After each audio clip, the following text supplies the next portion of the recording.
Llegué de Cartagena, Colombia, anoche, y me han pedido que abra esta sesión porque este es una pequeña muestra que se suma a las otras en el contexto de este homenaje macondiano que Montevideo se hace para disfrutar a García Márquez, pero para traer mucho de su mundo, y parte importante de su mundo tiene que ver con el periodismo. Un periodismo innovador y un periodismo en el cual se buscan nuevos caminos para narrar y para servir a la sociedad. Por eso la Fundación tiene el Festival Gabo y tenemos varias actividades, talleres, pero también tenemos charlas y tenemos otras celebraciones, todo ello posible gracias a esta alianza y a esta invitación que viene del Teatro Solís, de la Comedia Nacional, de la Intendencia de Montevideo, la Embajada de Colombia y las demás organizaciones que han colaborado. Y el Festival Gabo tiene su sede principal en Bogotá. Este año fue en el mes de julio, el año entrante será nuevamente el 5 al 7 de julio. Este año el festival terminó con una charla de un maestro de la Fundación, y es la palabra que usamos para referirnos a nuestros grandes periodistas, un maestro que conocí cuando era alumno y que ahora no solo tiene una experiencia extraordinaria que compartir, cada vez más reconocido, más valorado, más admirado, sino que también ya su imagen es la imagen del veterano, del hombre que sabe todo, del hombre que tiene, y de eso se trata. Y les decía que esa charla de despedida del Festival Gabo, antes de que rompiera la fiesta que venía después con la orquesta de Fruco y sus Tesos, que es la orquesta con la que cerramos en Bogotá,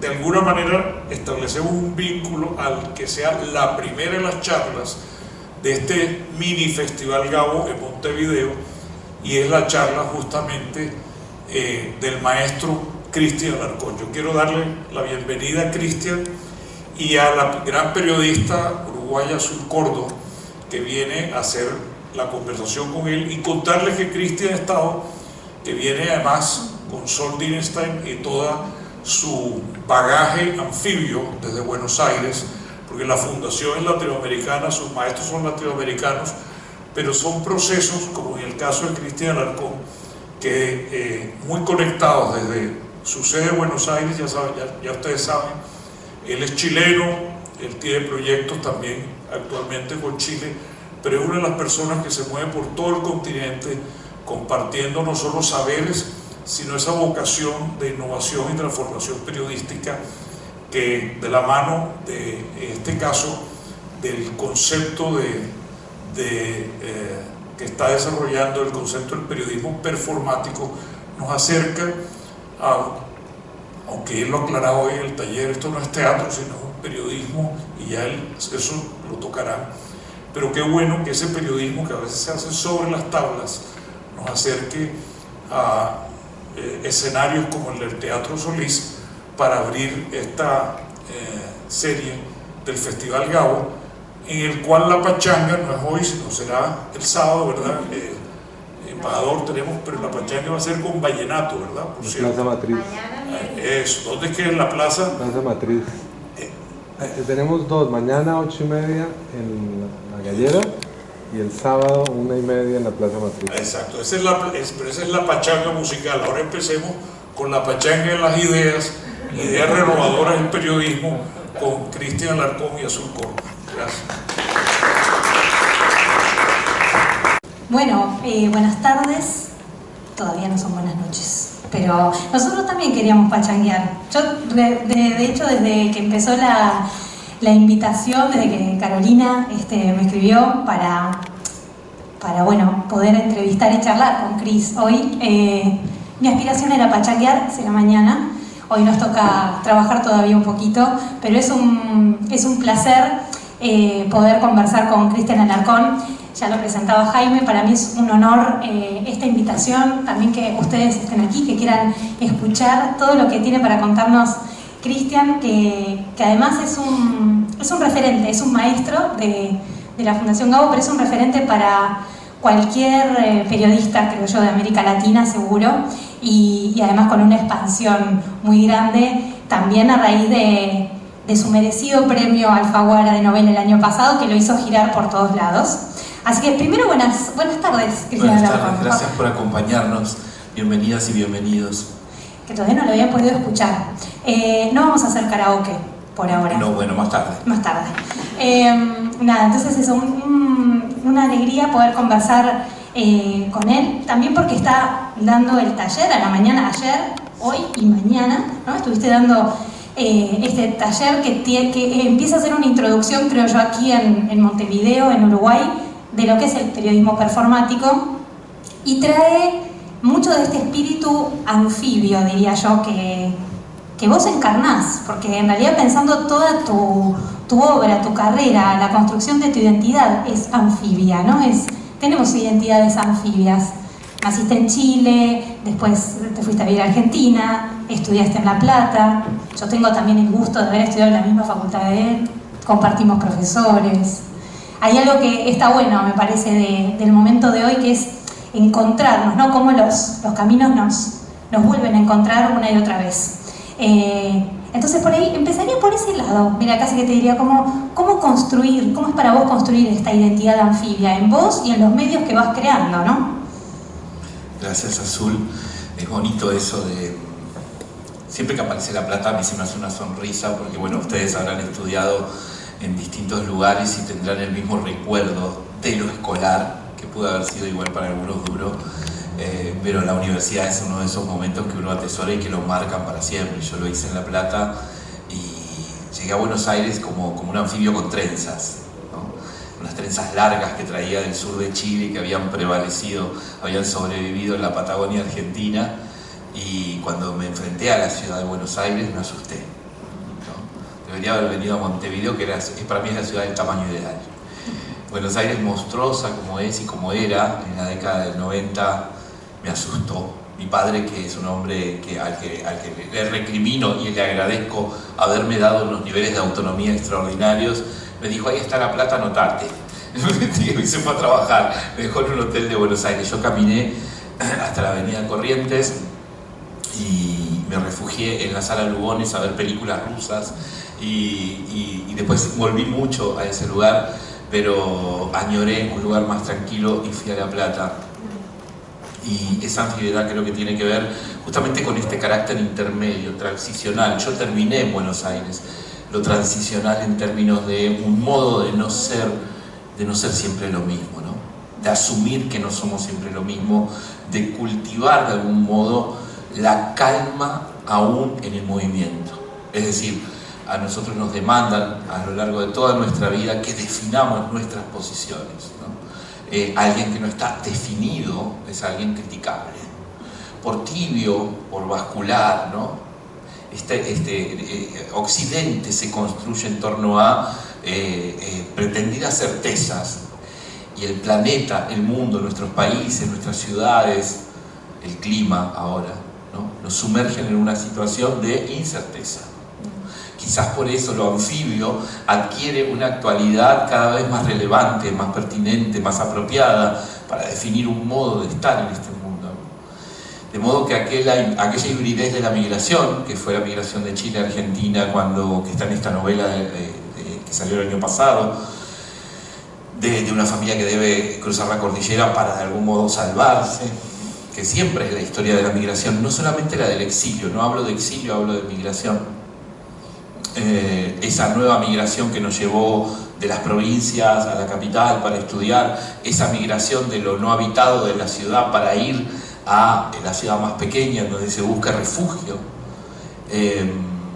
y esta migración de la que Jaime tan generosamente hablaba y que a mí me resulta el cotidiano, que es circular por ciudades y países por uno u otro motivo.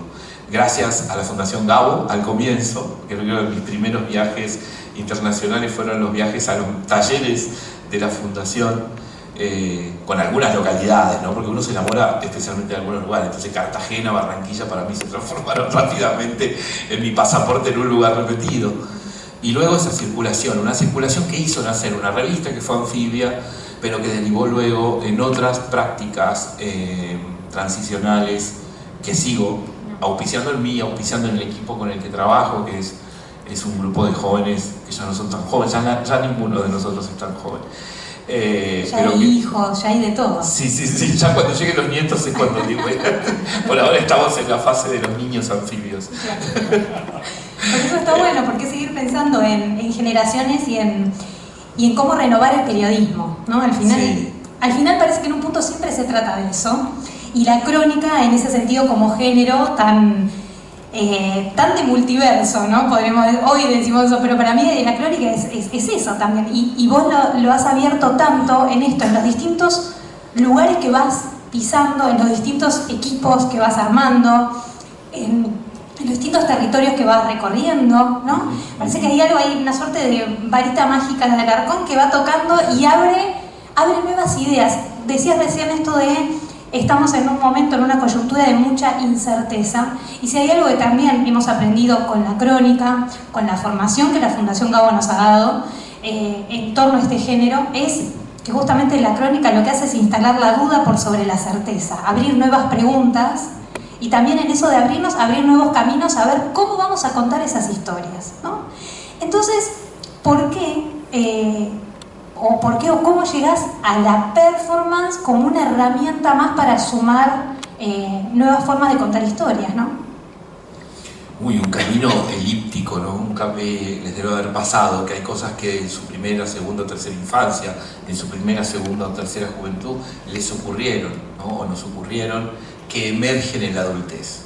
Y qué lindo encontrarse en la adultez con algo que uno suspendió en el tiempo, ¿no? Con esa deuda, ¿no? Yo creo que la pandemia ha hecho que muchos de nosotros encontráramos esas pasiones, en algunos casos la literatura, en otros casos el arte, en otros casos en el mío propio la jardinería, ¿no? Las artes escénicas estuvieron presentes en mi adolescencia. Yo vivía en Cipolletti, que es una ciudad del norte de la Patagonia Argentina, en esa migración exilar en la que estábamos los Alarcón Casanova, y era un dirigente estudiantil. Yo fui una especie de precoz dirigente estudiantil de izquierdas, más comunista que peronista, debo confesar. Con el tiempo subvertí el materialismo histórico y me dejé abrazar por la masa popular, pero en mis inicios marcaron mi formación los textos de Marx, de Engels, de Lenin, porque había gente del Partido Comunista que quería melonearme, se decía en la Argentina, ¿no? Yo me consideraba ya demasiado pequeño burgués como para abrazar las causas comunistas, entonces me resistía y entendía que había una especie de sinsentido, digamos, en ese viaje. No le pasó a otros burgueses que son comunistas todavía, ¿no? Y peronistas ni hablar. Pero la idea de ser político se me trasladó rápidamente al teatro. Hice teatro durante unos 2 o 3 años, eran épocas duras en Argentina, también acá. ¿Se acuerdan cuando todavía nuestras democracias no eran fuertes, ¿no? Y cada estertor de los militares nos daba miedo y podía volver la fuerza de facto, y había amenazas permanentes sobre nuestras democracias. En Argentina ocurrió con 2 o 3 incidentes grandes, uno de ellos comandado por Aldo Rico. En estas estrategias de las ultraderechas que ahora nos acosan de otro modo, ¿no? Increíble que lo hagan a través de las urnas y que tengamos miedo de lo que va a pasar el próximo domingo. En esas empezaron a amenazarnos a los dirigentes estudiantiles. Resistimos, hubo marchas, fue épico la resistencia, es otro tema ese, pero lo cierto es que al año siguiente mis compañeros ya no tenían tantas ganas de participar. El movimiento estudiantil del Alto Valle de Río Negro, Neuquén, que había sido tremendamente revolucionario, se vio como apagado y nos refugiamos en el teatro. Yo pasé 2, casi 3 años en un grupo de teatro que se llamaba Río Vivo y que era el grupo de la Universidad del Comahue, siempre de algún modo yo extrañamente vinculado con la academia. nunca académico, pero siempre residiendo cerca de las aulas.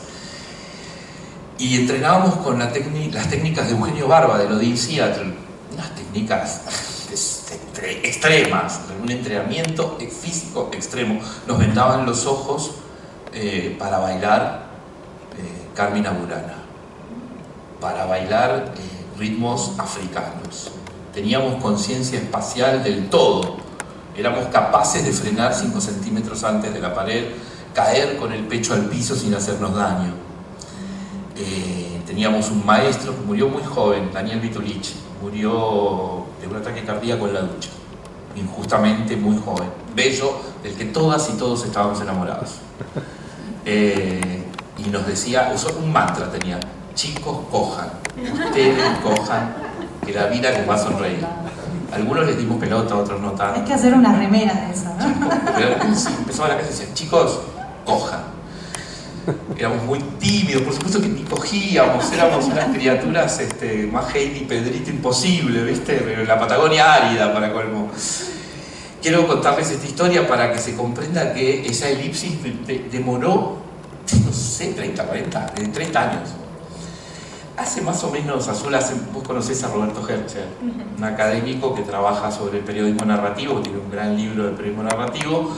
Tienes una tesis doctoral y mantuvimos durante un tiempo un diálogo intelectual y académico, y entonces en uno de sus llamados, él me consultaba por su tesis, hace más de 10 años, él me preguntó, después de analizar mi segundo libro, Si me querés, créeme tranza, la historia de narcotraficantes peruanos en Buenos Aires: Cris, yo tengo una hipótesis, tus textos, como los de Poniatowska, imagínate yo, anchísimo, no son testimoniales. Yo, bueno, sí, no son testimoniales.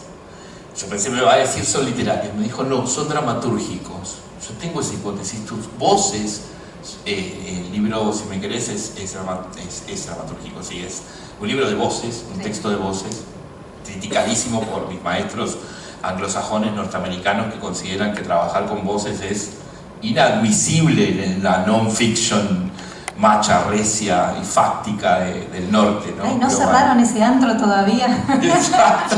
Por favor. Entonces, yo dije que bueno, se da cuenta de que acá hay algo, y me dijo, y me preguntó, ¿alguna vez hiciste teatro? Y yo le juro que me había olvidado de lo que me había ocurrido entre los 15 y los 17 años. Yo había sepultado mi experiencia teatral, artística y dramatúrgica. La había suspendido y me había dedicado a hacer lo que había que hacer: investigar a los malos, hacerles daño, meterlos presos, ¿no? Cubrir a los políticos corruptos, y escribir historias tremendas, medulares, ¿no? Nunca más me acordé de eso, y lo recuperé gracias a eso, y empecé a hacer una lenta conciencia sobre aquello. Y a recordar que esto de más lo vivencial, o sea, la experiencia de estar, yo creo que esta escena que acabas de traer, por ejemplo, o esas sensaciones, digamos. Yo creo que la suspensión es la suspensión de la conciencia del cuerpo, ¿no? En la intelectualidad latinoamericana, bueno, en todas las de Occidente casi, pero digamos esta vieja y anquilosada idea de que lo intelectual no tiene que ver con el cuerpo. Claro. Al cuerpo lo usan los teatreros, lo usan los bailarines, lo usan los performers, lo usan otros. Nosotros ponemos el cuerpo en riesgo, como pasa en México con mis amigos periodistas, como pasa en Centroamérica hoy de un modo terrible, como pasa en muchos lugares del mundo, ponemos el cuerpo, o lo hemos puesto, como lo puse yo también investigando escuadrones de la muerte y siendo amenazado y teniendo que esconderme, etc. Pero es un cuerpo en riesgo, un cuerpo en situación de inminente sufrimiento. Sí, no es un cuerpo experimental, no es un cuerpo en goce, no es un cuerpo deseante. Sí, en un plan de inmolarse, ¿no? Por la causa periodística en todo caso. O sea, esto es parte como de una suerte de decálogo invisible de los cronistas, y me animo a decir las cronistas también desde otro lugar quizás, pero hay que poner el cuerpo en esto de estar en el lugar de los hechos, pero ¿cómo, no? Que es parte también de las reflexiones, no quiero divagar por acá, pero es parte de lo que quería traer contigo, es poner el cuerpo, ¿no? Porque Interesante lo que decís, Azul, porque justamente creo que ahí hay engarzan las ideas de sacrificio de las izquierdas latinoamericanas con una posición sacrificial de cierto periodismo latinoamericano. Es decir, para poder existir y trascender había que sacrificarse, ¿no? Y poner a disposición el cuerpo y la vida de la idea, de la historia, de la transformación, de la revolución. En el caso del periodismo, lo que yo llamo la figura, bueno, no solo yo, algunos académicos lo estudian, la figura del lobo solitario, ¿no? O la loba solitaria. Es decir, un periodista que contra todas las adversidades, poniendo en riesgo su vida, la de su familia, la de sus hijos o hijas, denuncia la verdad. En un abrazo de una figura tremendamente latinoamericana que es la del héroe o la heroína. La del héroe o la heroína, ¿no? Entonces ahí hay algo que se emparenta. Y cómo mutar, cómo salir de ese modelo, ¿no? Yo creo que en ese sentido sí la crónica como género, la Fundación Gabo como un espacio lúbrico de profunda compromiso con el trabajo, pero también con la cheveridad, que es el concepto que define parte de las políticas de la Fundación, juntando el concepto de severidad, lo severo con lo chévere, esa condición que abraza la fiesta como una ceremonia y no como una circunstancia de desborde, ¿no? Sino como un modo de habitar. Si no somos eso, no somos nada. ¿De qué sirve trabajar tanto si no tenemos el placer de disfrutar un encuentro colectivo y gozoso? Creo que en ese sentido podemos hablar de espacios como la Fundación Gabo y de prácticas como la crónica en sí misma, y ahora del periodismo performático como un modo de subvertir las lógicas conservadoras de un cierto periodismo y de ciertas izquierdas o progresismos que han concebido la transformación del mundo solo desde prácticas del riesgo y del posible sufrimiento. Sí. Allí se ha producido algún tipo de confusión que a algunos nos ha afectado. Yo creo que yo mismo he encarnado eso y soy autocrítico con mi experiencia, ¿no? El modo en el que me puse en riesgo en determinados momentos y lugares donde no quiero volver a estar. Y parte entonces de este descubrimiento o redescubrimiento de esos recuerdos de cuando hacías teatro y decir, en esta charla con Hercher hay algo dramatúrgico mío, que es parte de ese ornitorrinco también del cual habla Juan Villoro, ¿no? De que es la crónica que incluye, por supuesto, la dramaturgia, pero también el coro, ¿no? Esas voces que trae, en fin.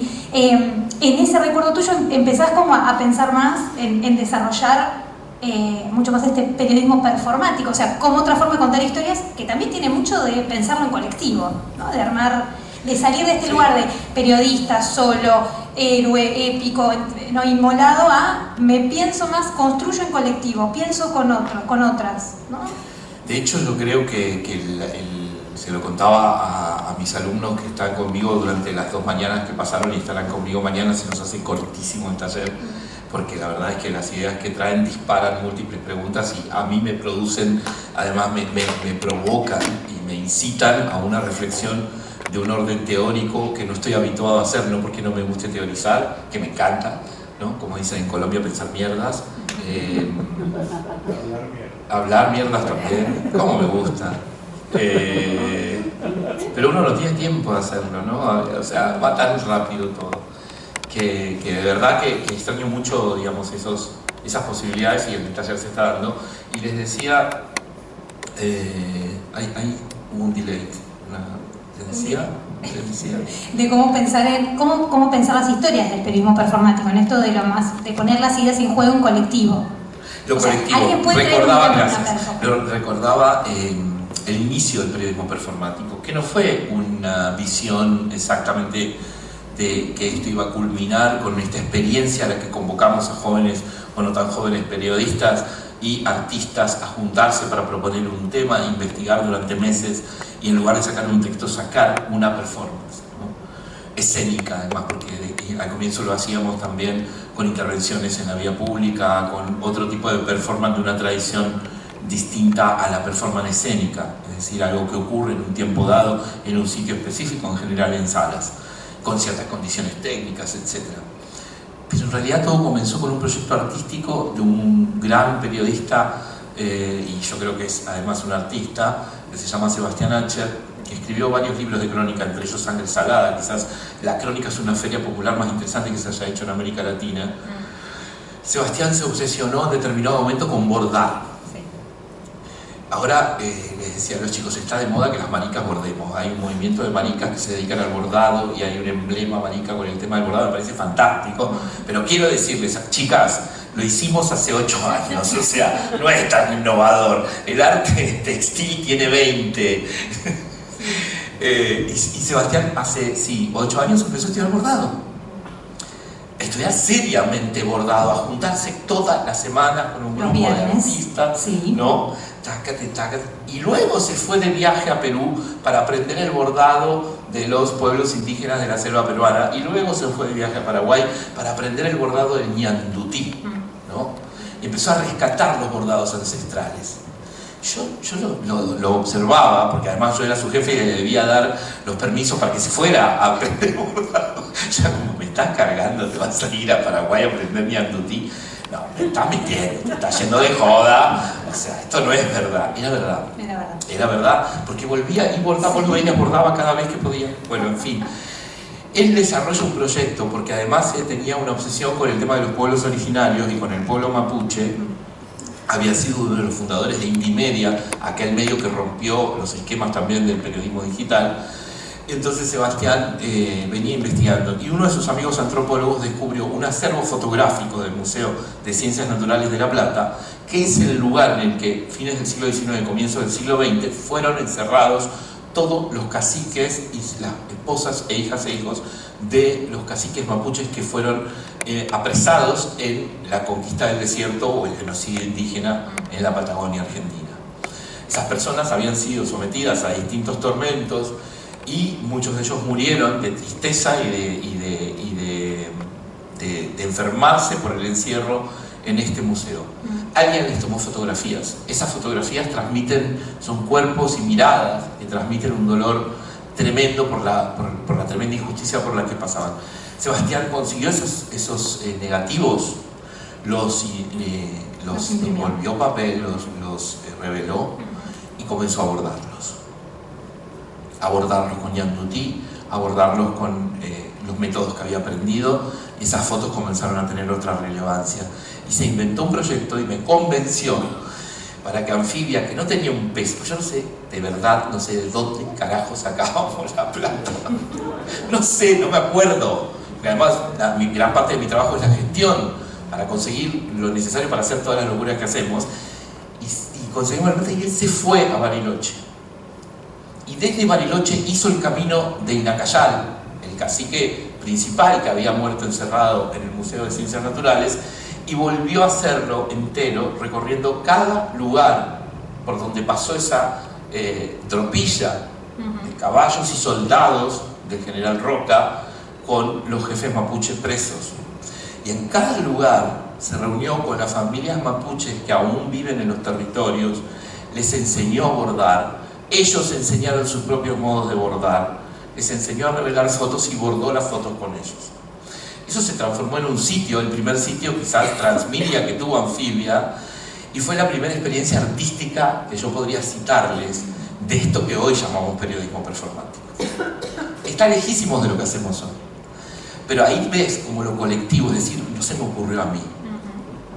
Eso es hermoso, no se me ocurrió a mí. Yo no puedo decir, soy el padre de la criatura, y es hermoso poder decir, no soy el padre de la criatura, ¿no? Donna Haraway plantea comunidades en el futuro en donde no va a haber padres de la criatura, en donde las criaturas van a ser hijas del colectivo. A mí me parece hermosísima esa idea, ¿no?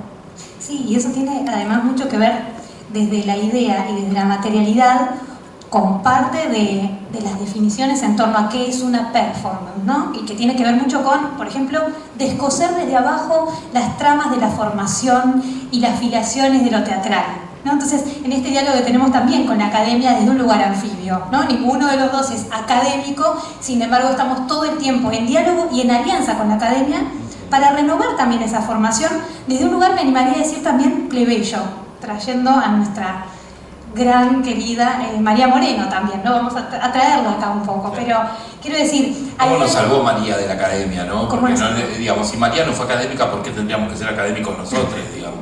O sea, María, que es una maestra de la crónica, pero también del ensayo, pero que no se casó nunca con ninguna de las formas habituales de la producción cultural. Ahí hay, o sea, ha habido mucha gente atrás de uno. No es que uno ha venido aquí a subvertir de la nada lo subvertible, ¿no? Y eso, justamente, como vos también nombrabas a Donna Haraway, y si hay algo que nos trae en uno de sus libros, como Seguir con el problema, es esto de, bueno, nada, pero es un trabalenguas, pero yo lo amo, que es, nada está conectado a todo, todo está conectado a algo, ¿no? Y también nos dice esto de ponernos a pensar, ¿qué pensamientos piensan pensamientos, ¿no? ¿Qué ideas, de qué ideas partimos para generar nuevas ideas? Todo eso tiene que ver con la performance y con también pensar, insisto, nuevas formas de contar historias. ¿Y qué es con otros? O sea, que probablemente lo fue en otros tiempos, pero solo quedaba bajo una firma en general masculina, muy patriarcal, que se apropiaba justamente de todo. Y la perfo creo que justamente abre, ¿no? Abre a que hay algo también que tiene que ver con el teatro de los oprimidos, o sea, hay algo que se abre en escena y que puede producir un cambio, puede provocar o animar a provocar un cambio también, ¿no? En ese sentido, nada, quería como algunas reflexiones, e inclusive también de las obras de periodismo performático que ya han hecho, que han tocado distintos temas, ¿no? Desde la migración hasta relación madre-hija, no sé, un montón de temas. Qué interesante esto de la disolución de la autoría. El siglo XX estuvo atravesado por la fascinación con la idea de la firma, Claro. porque la existencia misma del arte estuvo dada por el nacimiento de los grandes artistas, entre el periodo de guerras, todo lo que pasa en Europa, digamos, desde el surrealismo hasta el movimiento el de Picasso. ¿El cubismo? El cubismo, la emergencia, claro, hasta Duchamp, digamos, ¿no? O sea, realmente las artes del siglo XX, que podríamos llamar también, algunos las llaman contemporáneas, para mí son del siglo pasado, pero digamos, siguen siendo contemporáneas. Si uno visita salas, van a estar puestas en el lugar del arte contemporáneo. Digamos, las emergencias artísticas, si bien provenían de la materia que producía la historia, sobre todo el impacto de la industrialización, del fortalecimiento y la consolidación del capitalismo y de los periodos de guerra y entreguerra, lo cierto es que lo que subrayaron fue la idea de lo individual, es decir, el artista, la artista. El colectivo tenía otro precio y ese precio era rebajado en la medida que más colectivo, más rebajado. Es decir, el capitalismo se sostiene sobre la idea de la capitalización individual, no hay capitalización colectiva. Por eso las cooperativas vienen a plantear otro esquema y los proyectos horizontales vienen a plantear otro esquema. Tampoco nos va tan bien con eso, pero bueno, esto es así. Yo creo que lo colectivo en términos de un proyecto como el periodismo performático viene a reinstalarse con una conciencia de nadie se salva solo. Y tampoco se salva solo el autor o la autora que logra un nombrecito. Es decir, no se salva ni siquiera económicamente. Y por otro lado, resulta tremendamente agotador el alimento de la figura del autor o la autora. Si lo dice alguien que hizo 26 viajes porque me fue súper bien por un premio que me gané, etc. 26 viajes en 8 meses, no lo volvería a hacer. O sea, no volvería ni por más. El premio sí. El premio que te lo den, pero que no te pidan que vayas a 26 ciudades en 8 meses a vender tus libros como quien vende, digamos, una pócima para el crecimiento del pelo. La figura del autor está sobrevaluada. Pero está sobrevaluada no solo porque la industria cultural no alcanza para pagarle a nadie el inmenso esfuerzo que hay que sostener para convertirse en ese alguien que supuestamente queremos ser. Esto es lo que les digo a mis alumnos en la facultad de segundo año. Busquemos otro modo, chicos, porque se van a frustrar. ¿No? Nos vamos a frustrar todos. Entonces ahí hay algo interesante. Quizás las herramientas como el periodismo performático nos permiten esta experiencia de un orden colectivo en el sentido de que es imposible pensar la narrativa en soledad. Primero porque se trata de un trabajo con cuerpos y no con el cuerpo propio solamente, se necesita de otros cuerpos que van a estar en escena, que van a hacer de sí mismos o que van a hacer de otros, pero en diálogo. Haraway, cuando plantea este oxímoron, no sé cómo llamarlo, ¿no? Y nos plantea el juego de las cuerdas, ¿no? Que ella utiliza como metáfora de lo que se hace con otro, este juego de cuerdas en las que se van armando formas, que es la metáfora con la que trabaja para hablar en el anteúltimo libro. Nos está diciendo esto, cuando plantea las comunidades ideales, cuando dice los niños de esas comunidades no van a ser niños como los que, o niñas como los que conocemos, no van a definir necesariamente su género en los primeros años, ¿no? Que es algo que a mí me toca de cerca por mi propia experiencia. Y no solo eso, sino que van a generar un género que no existe en vinculación con lo animal, porque cada uno de ellos tendrá un animal con el que se consagrará el descubrimiento de la naturaleza. Entonces el niño que imagina o la niña que imagina tiene incrustadas en la mejilla las pestañas, como pestañas, las antenas de la mariposa X, no me acuerdo cuál de ellas, y eso le va a permitir una extraordinaria sensibilidad. Va a tener la cara cubierta de estas pequeñas antenas. En eso que es no solo cyborg, sino que también es imaginación política, que es increíble que provenga de una filósofa o de una pensadora contemporánea y no desde la ciencia ficción. No estoy hablando de una autora de ciencia ficción.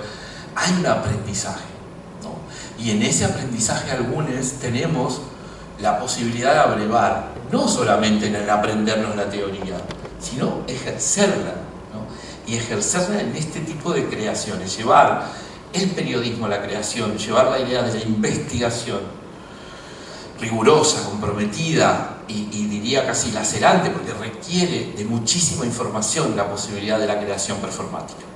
O sea, en lo que hacemos, ahora puedo contar alguno de los casos, lo que hacemos en realidad lleva el doble o el triple de trabajo y se escapa de los esquemas de la sustentabilidad, el financiamiento, porque allí lo que está en juego es una energía, y esa energía es creativa. No podríamos hacer nada de lo que hacemos si no contáramos con periodistas artistas. Es decir, periodistas que se salen del molde, no porque eso les va a significar un ascenso en el periódico, no porque el mes que viene, gracias a eso, no sé, una editorial les va a pagar más por un libro. Salidos del sistema, totalmente anticíclicos, ¿no? Entonces ahí en lo colectivo sí creo que hay algo revolucionario, algo... Me gustó que Daniel dijo el otro día aquí cuando comenzamos, es la primera vez que escuché decir algo revolucionario. Uno trata de cultivar la humildad, a veces no le sale tan bien, pero que alguien hable de lo que hacemos como algo revolucionario me pareció hermoso, y ahora me atrevo yo a decirlo, ¿no? Sí puede ser revolucionario en términos de esta condición de subvertir las lógicas, para volver al comienzo de lo que decía, de la producción individual y del fortalecimiento inútil de la idea individual del autor. Bueno, y en ese sentido, porque seguramente muchos, o quizá la mayoría de quienes están aquí, se están preguntando esto, cómo poder armar una obra de periodismo performático. Por supuesto, como una hermana de la crónica, no va a tener una sola fórmula, no hay una sola forma de hacer una crónica, no hay una sola forma, ni mucho menos de hacer una obra de periodismo performático, y además, como justamente está muy vinculada a lo teatral o dentro de lo teatral, de alguna manera, cada vez que se hace diferente, ¿no? Tiene esa potencia del lugar, ¿no? del acontecimiento, de hacer un acontecimiento que también es algo justamente termina armando un hecho político, ¿no? Pero en ese sentido, sin dudas creo que para hacer una obra de periodismo performático vamos a tener que tener archivo, y no le digo yo, está basado, esto sí está basado en teorías, apoyado en la academia. Archivo, como siempre, sí, como todos y todas las periodistas, sí, a copiar, ¿no? Archivos, diría yo, archivos materiales, exacto, archivos, sí, políticos, archivos judiciales y archivos afectivos. Exacto, archivos, porque trabaja mucho con lo personal, ¿no? Hay una pregunta clave en cualquier tipo de performance que es ¿cuál es el vínculo que tengo yo con esta historia que voy a contar? y que de nuevo vuelve a dialogar con la crónica en un ejercicio que a muchas y muchos de nosotros nos ha traído Hercher, por ejemplo, con el libro de periodismo narrativo, perdón, que es cuál es tu vínculo también con la historia, o sea, desde qué lugar te conectas vos con la construcción de ese otro, de esa otra edad y del nosotros, ¿no? Pero digo, en la performance hay esto de trae esta pregunta de cuál es el vínculo que tengo yo con esta historia y cómo entro yo en juego, o sea, esto de poner desde otro lugar el cuerpo como periodistas. La implicancia como un requerimiento para el compromiso con la historia, al contrario del periodismo tradicional que dice, si estás implicado, le bajaste el precio a tu historia. Si estás implicado, mejor aléjate del objeto, porque en tanto te implicas, pierdes seriedad. Acá es al revés. En tanto estás implicado, más sentido tiene que lo cuentes. Y ahí en ese sentido, al momento de construir justamente la obra, esto que estamos diciendo, por supuesto cada una va a ser diferente, no hay una fórmula, pero en algo de los procesos creativos, siempre está la pregunta que nos pasa a cualquier periodista, que es, ¿esta historia va a funcionar o no? O sea, ¿cuándo sentís como ese latido adentro que decís, esto hay que contarlo, pero gustará, no gustará, cómo lo dialogo con mi editor, con mi editora, y esto mucho más en equipo? ¿Qué historias pueden atraer? Podemos decir todas, pero cómo ir afilando, cómo ir acercando cada vez más ese núcleo narrativo también, ¿no? Para que se construya una historia de periodismo. No sé si aquí están mis alumnos de la mañana, si hay algún alumno que levante la mano. Hay algunos por ahí. Sí, hay uno. Bueno, no están los demás. Se ve que hablo demasiado de la mañana, no podemos obligar a escucharme también a la tarde. Pueden estar siguiendo. No, están en sus redacciones, están en sus periódicos, en sus canales. Y es un horario muy de cierre. Sí. Pero, ¿por qué digo esto? Porque puedo contarles algunos secretos del taller. El único alumno presente va a evitar comentar que el maestro hizo referencia a los trabajos que le fueron confesados durante la práctica de esta mañana. Doy ejemplos de lo que aquí surgió y doy un ejemplo de lo que hemos hecho. Todos pueden entrar a la página Periodismo Performático de Anfibia, donde van a encontrar, nosotros hemos hecho creo que 11, estrenado 11 performances en los últimos 6 años, y van a encontrar de allí sus reseñas, los artículos publicados, las entrevistas hechas a los autores o creadores y videos donde van a poder tener una impresión de cada una. Pero más allá de eso, el material que está vivo, que aparece en un taller como este, una historia de niños que sobrevivieron a la Operación Cóndor, niños que cayeron con sus padres en Brasil o en Argentina, de una periodista que ya ha entrevistado a todas estas personas que tienen entre 45 y 53 años, que tenían entre meses y 7, 8 años algunos, por lo tanto hay recuerdos. Y entonces, ¿qué hago con esta historia? ¿De qué estoy hablando? Si lo que quiero es poner en escena a estos niños ahora adultos y sus memorias, ¿no? O sea, ese es un dilema. ¿Cómo me escapo primero de los clichés políticos en torno a las denuncias de los derechos humanos y a las múltiples luchas, que totalmente justas, de los movimientos? ¿Es una misión del periodismo performático denunciar? Yo en principio diría que no. Pero entonces, ¿qué buscamos ahí? ¿No? Ella dijo, yo me pregunto por qué se salvaron. Yo hipoteticé a la Argentina. Quizás fue por sus privilegios. Algunos amigos míos se salvaron porque sus familias tenían relación con los jerarcas de la iglesia o los jerarcas militares, porque eran familias de clase alta que lograron levantar un teléfono o lograron una reunión con alguien clave. No fue así en Uruguay, me dicen. Entonces, digo yo, ¿fue el azar? Y me dicen, no, porque en realidad en un caso hubo un artículo que publicó un periodista que permitió que los niños que permanecieron más de 20 días en manos de sus captores fueran devueltos a su familia.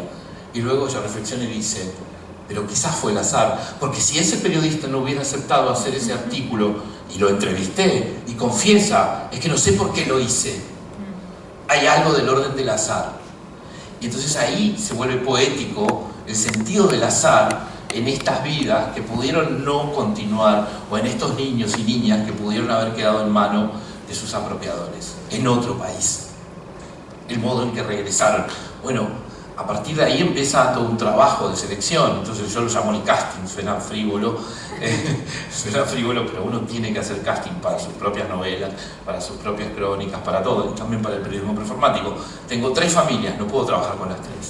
¿Con cuál voy a trabajar? Y ahí viene el dilema ético.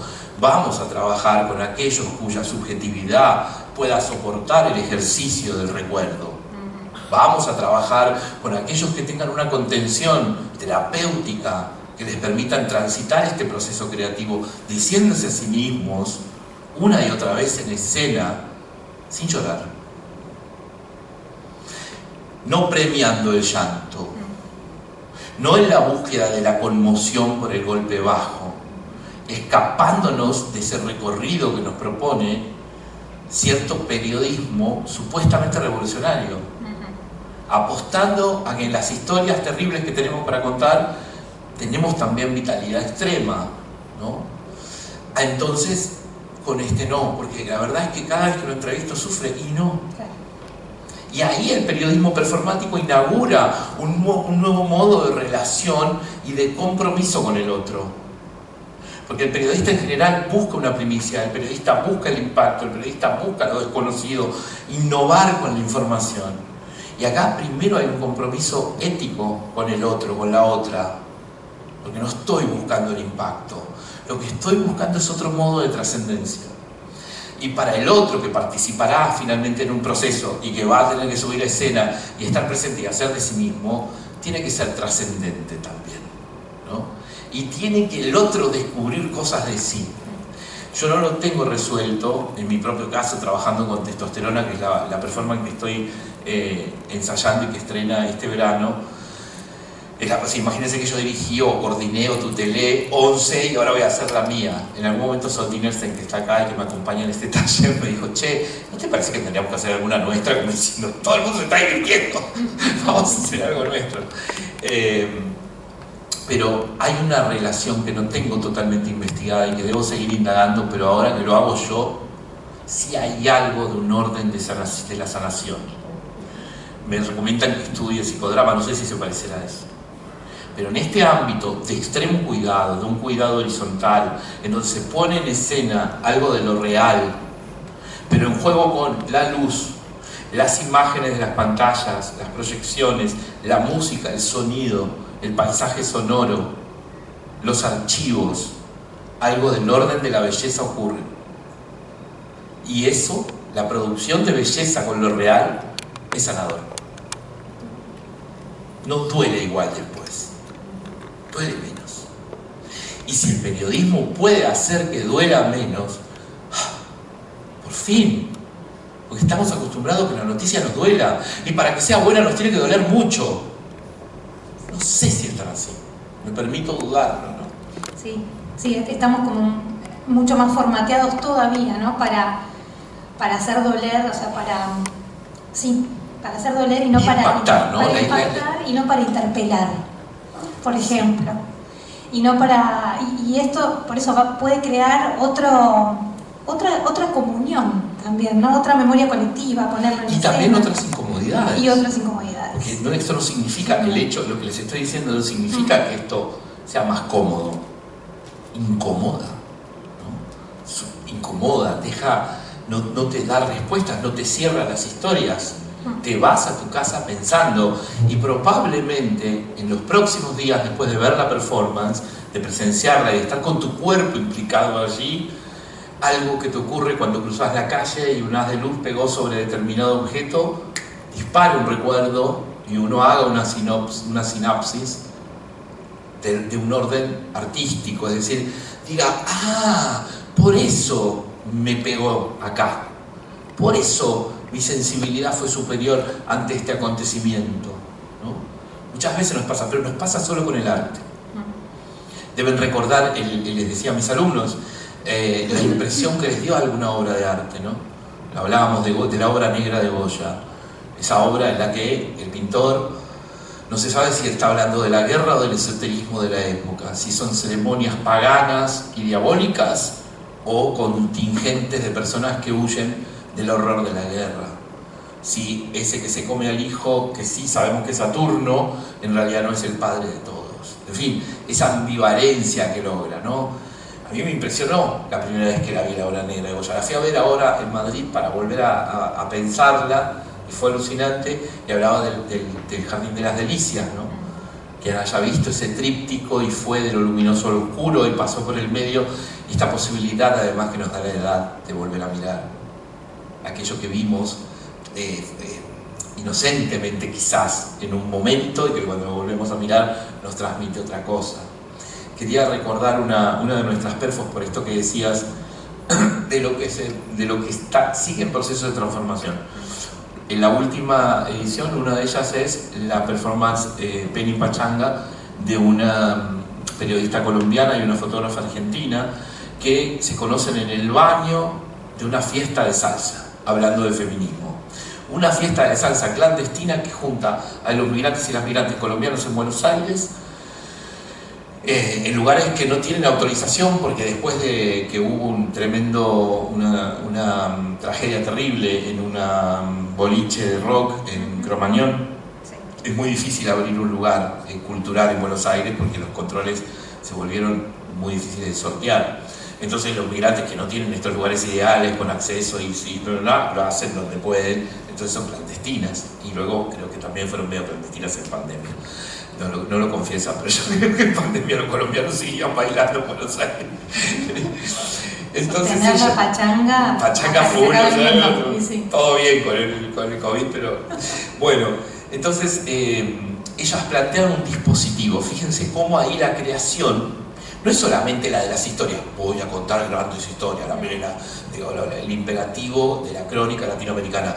El periodismo narrativo son las buenas historias. Buenas historias, está lleno de buenas historias, cada uno de ustedes tiene una buena historia para contar, y no por eso todos escriben un libro sobre eso, menos mal, ¿no? Basta de considerar que solo una buena historia es importante. Ya no estamos en ese momento. De hecho, estoy muy ansioso por volver a tener un tiempo y leer un libro que dejé en mi casa, el último de Byung-Chul Han, que viene a decir, bueno, en sus frases cortas y sus libros mínimos, la crisis que impone, la crisis de lo narrativo a partir del storytelling, ¿no? Diciendo, bueno, es mentira, chicos, no es que una buena historia resuelve el planeta. Ojo con esto. Esto de las historias de superación que está tan instalado. Bueno, también, que se ¿no? toca muy de cerca con eso. Acá lo que crean estas dos es un dispositivo. Y ese dispositivo es una fiesta clandestina. Una fiesta, o sea, este salón oscuro, acá la podríamos hacer, por ejemplo, ¿no? Oscuro, donde entran todos unos argentinos que leen Anfibia, progres divinos, que fueron a la ciudad de Buenos Aires, que hablan dos idiomas, van a ver arte, rubios y hegemónicos, y hay una voz colombiana y morena que les dice: usted, la de rayas, usted va a desenrollar el tapete. Esta rubia argentina mira y dice: ¿qué? Sí, usted va a desarrollar y empieza a darle órdenes a cada uno de los que van ingresando. Tú vas a desarrollar el tapete, es alfombra, pero nosotros decimos tapete, diga tapete. Tapete, usted va a distribuir el aguardiente, a que nosotros le decimos guaro. ¿Cómo se dice? Entonces empieza un juego de dominación de esta dominatriz en las sombras que le ordena a todos estos rubios que le monten la fiesta. Y va montándose la fiesta y se desenrollan unas fotos maravillosas de la fotógrafa que trabajó sobre los personajes de una fiesta clandestina real. Y allí aparecen la dueña de la fiesta, la Candela Viva, contando su historia en Barranquilla con grandes fotografías y con videos que va proyectando en la pared. El DJ, que es un Don Juan Carlitos, que las seduce a todas, y cada uno cuenta su historia y baila, y saca a bailar a alguien, y se empieza a armar una fiesta. La boxeadora medio que no sabemos, medio torta, medio no, pero que tiene una historia terrible con sus padres allá. Eso fue hace 2 años. En 2 años no nos queda ninguno de los personajes. El DJ se hartó del hambre en Buenos Aires y se fue a vivir a Madrid. La boxeadora volvió a su casa en Colombia. Fuimos a buscar otros performers y cambiaron los performers, pero quedó el dispositivo. Cómo un dispositivo transforma, potencia la posibilidad de la narración, donde ya no es el testimonio lo central. Como desarraigarnos de la idea central de lo testimonial como un fetiche, que es algo vinculado más a las necesidades que tenemos como sociedades de hacer memoria. Se hace memoria a través de los testimonios. Pero hay algo que nos acerca a cierto anquilosamiento si nos casamos solo con la idea de lo testimonial. Y este dispositivo lo subvierte, ¿no? Yo alucino con este dispositivo porque podríamos hacerlo, estamos viendo si lo llevamos a España, con los migrantes colombianos de Madrid. Y no tendrían que necesariamente viajar los protagonistas de Buenos Aires para poder hacer la performance en Madrid. Y de hecho, en la última vez que lo presentamos, ahora en Art Lab, que es un centro de experimentación de arte digital, donde estuvimos haciendo cosas este año en Buenos Aires, un aliado mágico que conseguimos, que nos propone, que tiene una pantalla envolvente y un sonido cuadrafónico divino, muy careta. A nosotros nos da como cierto morbo, creo que juntarnos con gente muy careta que tiene cosas que no tenemos, pero rinde, y nosotros les damos a ellos una narrativa que tampoco tienen. Esto no se transmite por... Gonzalo, te quiero. Pero sí, hay un intercambio simbólico importante. Ojo, hay que pensar en todo esto, porque hay que hacer las performances en un teatro, hay que lidiar con los programadores, con los productores, ¿no? Con las instituciones, es decir, no es fácil.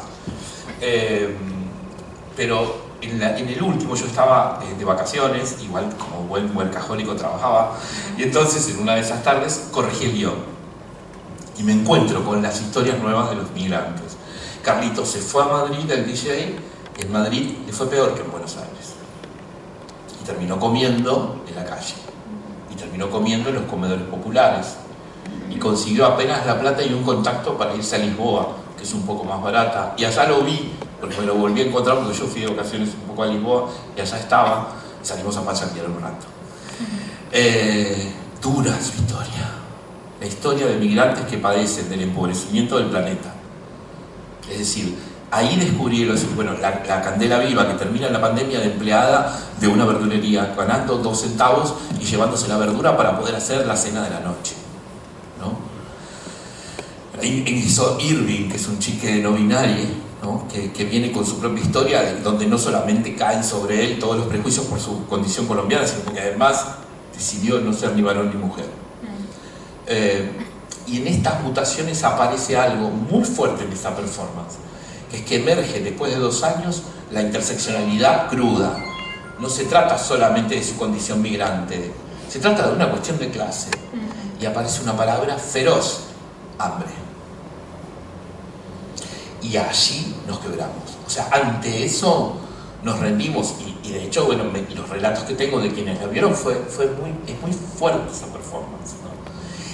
¿Y qué entendí yo? El periodismo performático en su condición transicional y no cosificada, consolidada, ¿no? Hay una palabra que lo define mejor, cuando algo se mineraliza, ¿no? No cristalizada, ¿sí? Solidificada, como la mayoría de los relatos que terminan de escribirse y se pone el punto y se imprimen así hasta siglos por siglos después. La performance está viva y permite que los relatos vayan transformándose al ritmo de la ocurrencia, ¿no? La emergencia. Esta condición me parece que es algo verdaderamente nuevo. La posibilidad de crear desde el periodismo, en alianza con el arte, dispositivos narrativos dinámicos, acordes con los tiempos que vienen, en donde todo va a cambiar permanentemente. Está buenísimo. Hay muy poquito para agregar. También quiero abrir si hay preguntas, pero antes de eso, celebrar este encuentro, celebrar a Cristian, celebrar también que justamente Testosterona quedó seleccionada en el Festival Santiago a 1000. Qué miedo, sí. Y se acaba de entregar. Así que celebramos acá. El festival trae suerte. Sí. Montevideo trae suerte también. Felicitaciones. Testosterona es una locura en la que estoy metido hace muchos años, en realidad, porque me inyectaron testosterona cuando yo tenía 6 años. Fui un niño muy femenino, mucho más femenino de lo que ven. Así que imaginen. Un niño muy femenino que le dio mucho miedo a sus papás y a los médicos, y decidieron, como se decidía en aquella época, que lo mejor era inyectarme 8 dosis de testosterona a lo largo de 2 años para masculinizarme. A mí me llevó 40 años recuperar ese recuerdo. Lo hice al escribir un prólogo de un libro de Anfibia que se llama Cuerpo, que habla del cuerpo contemporáneo. En lugar del prólogo a mí me bajó un recuerdo y escribí un poema que está en Cuerpo, y que luego pasó a la novela El Tercer Paraíso como una escena del personaje niño, y que ahora convierto en una performance. Hace 4 años en Colombia, el último carnaval que estuve con Jaime, Yo andaba buscando los financiadores, había convencido al Goethe Institute, al British Council, había conseguido unos bailarines de voguing que se llaman las tupamaras, para que me acompañaran en escena. Quería trabajar con la idea del baile del voguing, que es este que surge de Madonna, de Vogue, de Madonna, ¿no? Pero que se convierte ahora en batallas que se hacen, se llaman ballroom. Sí. Pero vino la pandemia, entonces bueno, como muchas otras cosas quedó suspendido. Pasaron los años con Lorena Vega, que es con quien hacemos los workshops de 4 o 6 meses con parejas de artistas y periodistas para hacer las obras de periodismo performático, y que ha estado en este teatro con Impretero y con las obras de Tinconi Blanco, Las Cautivas, y creo que también con La Vida Extraordinaria. Sí. Tenemos una sociedad creativa y ella me propone hacerlo en Buenos Aires. Y el año pasado el Festival Internacional de Buenos Aires decide que esa es la obra que Lorena va a estrenar en el 2024. Están invitados el 23 de febrero, les queda cerca. Entre el 23 de febrero y el 6 de marzo la vamos a estar haciendo en Buenos Aires. Luego vamos a hacer 2 temporadas, 2 meses, marzo, abril, allí. Y en la búsqueda de aliados en otros países para poder sostener el proyecto, que demanda una inversión fuerte de parte de una ONG como la nuestra, porque somos los productores de la Perfo, se lo ofrecimos a un festival muy difícil, que es el Festival Santiago a mí, en el que no es nada fácil entrar. No tenían, yo era el único que de todo el equipo, ni Lore ni Tirante, la escenógrafa, no había mucha fe de que íbamos a ser aceptados, pero lo hemos logrado. Y hoy recién me mandan la fotografía de la pantalla en la que aparece anunciado Testosterona, con una foto en la que yo tengo un rímel terrible en los ojos y miro a cámara con cara de malo, y estrenamos finalmente no en Argentina, sino el 16 de enero en un teatro hermoso de Santiago que me encanta porque tiene asientos de terciopelo y se parece al de Mulholland Drive, que es el de la película de David Lynch. Yo voy a hacer la Lupe allí. Estoy muy contento. Es una experiencia que me está transformando también, ¿no? De sanación también, y de aprendizaje, porque estoy bajo las órdenes de una directora. Y yo hace como unos 14 años que no recibo casi órdenes y las doy yo. Pero como dice mi amiga Irene Ardino, sé hacer 2 cosas: obedecer o mandar. Y ahora me toca obedecer a una directora en escena. Subí la patita, movela para allá, date vuelta, repetilo, más bajo, lo estás diciendo muy alto, un poquito más bajo, no te escucho, ¿no? O sea, imagínense el rigor teatral, ¿no? Puesto en el cuerpo de uno. Y bueno, ojalá podamos venir acá con Testosterona, en algún momento seguramente va a ocurrir. Todo un equipo, además, imagínense, digamos, lo que les cuento del periodismo performático, finalmente lo encarno. O sea, uno se la pasa diciéndole a los demás: che, estaría bueno que hagas esto, convenciendo a la gente. No querés estar en escena, tengo una performance. Y de pronto uno está allí, ¿no? Está allí y poniendo en riesgo también, quizás, bueno, el buen nombre, que siempre está. El buen nombre que siempre está ahí, pensando en: la va a ver mi mamá, ¿no? ¿Qué voy a hacer en el estreno con mamá y papá? Y mi hijo también. Pero muy contento, es una experiencia que me tiene como fascinado. ¿Y querés hacer un pequeño adelanto de eso? ¿Podemos leer algo del Tercer Paraíso que habla sobre testosterona? ¿Tenés ganas? La prototexto. ¿Querés? Dale. A mí me gusta esta idea de las mamushkas, ¿no? De haber escrito algo que luego fue otra cosa y que luego otra cosa, algo que fue un poema y que después fue un ensayo y luego una novela y ahora una performance y luego voy a hacer un libro, ¿no? Y por supuesto después vamos a Netflix. El 360 grados le dicen ahora.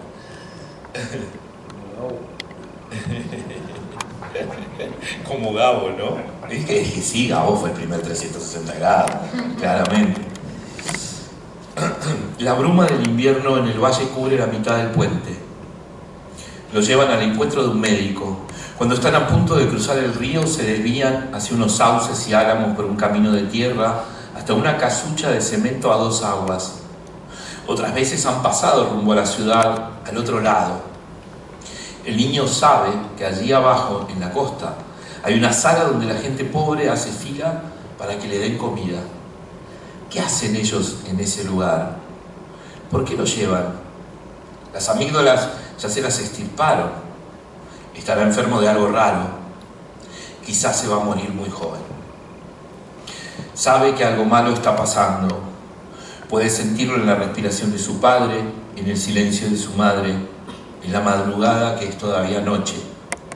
Siente una soledad de desierto tupido, custodiado por sus padres jóvenes, lejos de Alba, su abuela, del cerezo, desde cuya cima se ve la aldea, el jardín, la huerta. Está solo, es ingresado como un pasajero clandestino a una habitación celeste. Parece una piscina a la que han vaciado de agua hace tiempo. Siente el olor a azufre, ese olor a experimento, a laboratorio, a diablo. Siente la aguja de la jeringa de vidrio que muchas veces no quiere ser vista para que no la profanen, para salvarse del tratamiento. El niño no recuerda en qué momento lo supo. Lo guardó como a un insecto milenario entre pañuelos de lino. Fue inyectado 8 veces. Hasta entonces era un niño inteligente de voz y modales delicados viviendo entre salvajes. Luego la hormona hizo su trabajo. Se impuso masculina en la fortaleza de sus huesos, en el vello abundante, en la torpeza de sus movimientos finos, en cierto vértigo animal que algunas noches lo lanza al bosque. Gracias, Cris.